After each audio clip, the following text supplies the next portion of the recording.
Assalamu alaikum wa rahmatullahi wa barakatuh. Walaikum assalam wa rahmatullahi wa Brother, my question is regarding Hajj. Can a person who has not yet performed Hajj do Hajj-e-Badal or not? What is Hajj-e-Badal? And the second question is posed by a non-Muslim regarding the rituals in the Hajj. When we throw stones, what is the relevance of that? And does in any way shaitan get affected by those stones or not? I mean, this was one of the things, and in that act there are lots of people who die.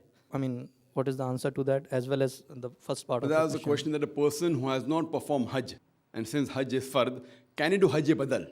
First question. The second question is that when we stone the Jamaraat, does the devil get hurt and don't people get killed? So what's the reason? As far as the first question is concerned, that can a person who has not done Hajj do Hajj-e-Badal? No, he cannot do. Hajj-e-Badal means doing Hajj on behalf of somebody else.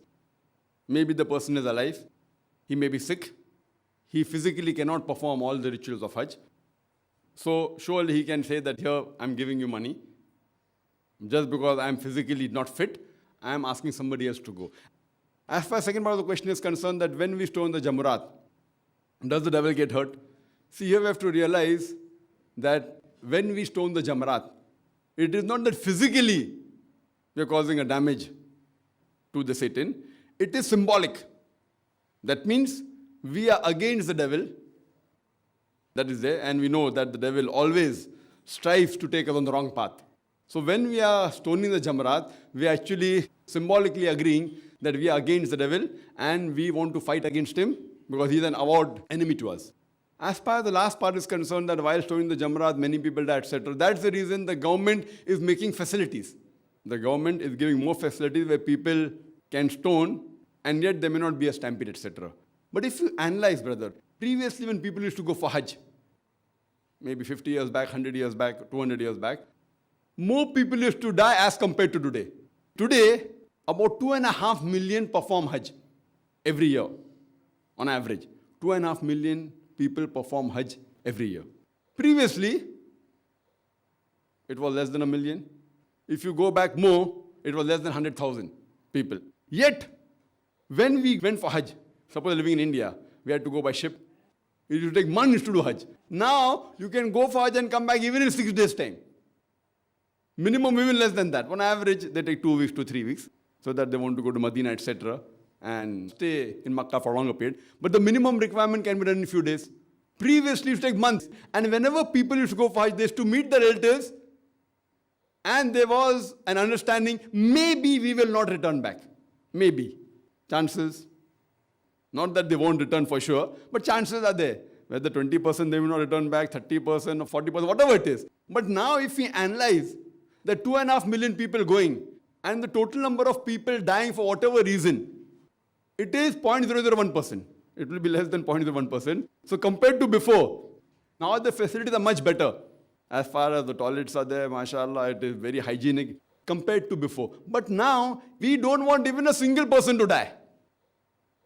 So if any one person also dies for any reason because of overcrowding or stoning the Jamaraat, the government of Saudi Arabia is trying its best to curtail it down. And when non-Muslim experts, when they hear about the facility that the government is giving, they say it is impossible. Logically and scientifically, it's impossible that 2.5 million people are gathering together in Arafat, Mina, and performing the rituals without hundreds of thousands of people dying. They say it's impossible. Yet, alhamdulillah, we see that every year the Hajj is being performed.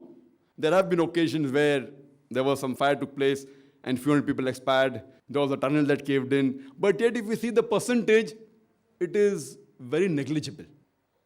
So even in Jamaraat, now the government has made a flyover and have extended the Jamaraat so that you can stone from the ground floor as well as first level. Now a second level has come and more will keep on coming.